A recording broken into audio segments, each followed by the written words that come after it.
my heart aches, and a drowsy numbness pains my sense, as though of hemlock I had drunk, or emptied some dull opiate to the drains. 1 minute passed, and leafy words had sunk. 'Tis not through envy of thy happy lot, at being too happy in thine happiness, that thou, light-winged, ride over trees, in some melodious plot of beechen green, and shadows numberless, singest of summer in full-throated ease.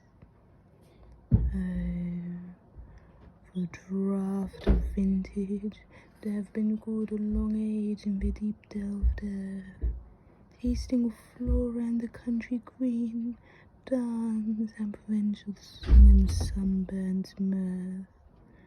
Oh, for a beaker full of warm south, full of the true, the blushful hippocrene, with beaded bubbles winking at the brim, and purple-stained mouth, that I might drink, and leave the world unseen, and with thee fade away into the forest dim.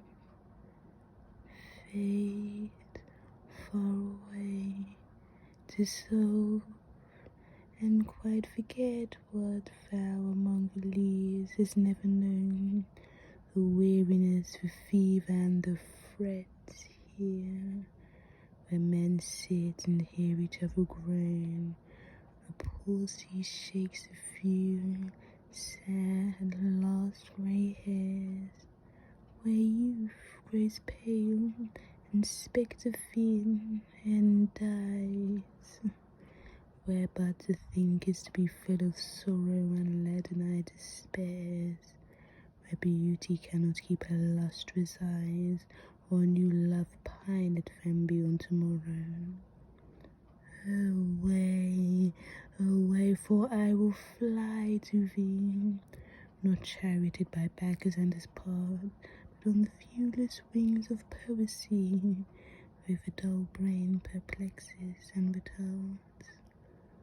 Already with thee, tender is the night, and happily the queen moon is on her throne, clustered around by all her starry face.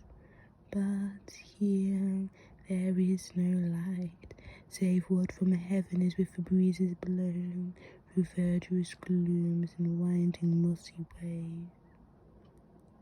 I cannot see what flowers are at my feet, nor what soft incense hangs upon the boughs, but in embalmed darkness guess each sweet wherewith the seasonable month endows the grass, the thicket, and the fruit tree wild.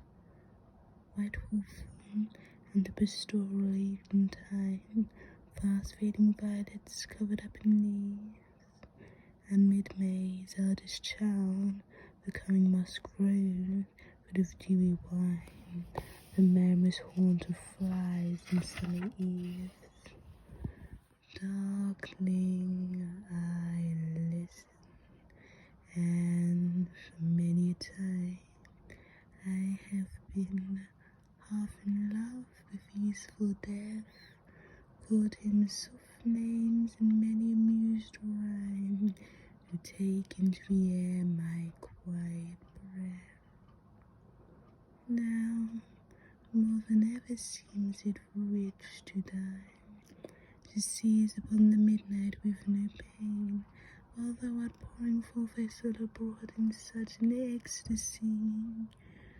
Still wouldst thou sing, and thy fears in vain, to thy high requiem become a sword. Thou wast not born for death, immortal bird, no hungry generations tread thee down. The voice I hear this passing night was heard in ancient days by emperor and clown. Perhaps the self-same song had found a path through the sad heart of Ruth, when, sick for home, She stood in tears amid paling corn, the same that oft times of charmed magic casements, opening on the foam of perilous seas in fairy lands forlorn. Forlorn. The very word is like a bell to toll me back from thee to my soul's self. Adieu. The fancy cannot cheat so well as she famed to do this evening of. Adieu, adieu. Thy plaintive anthem fades past the near meadows, over the still stream, up the hillside, and now 'tis buried deep in the next valley glades. Was it a vision or a waking dream? Fled is that music. Do I wake or sleep?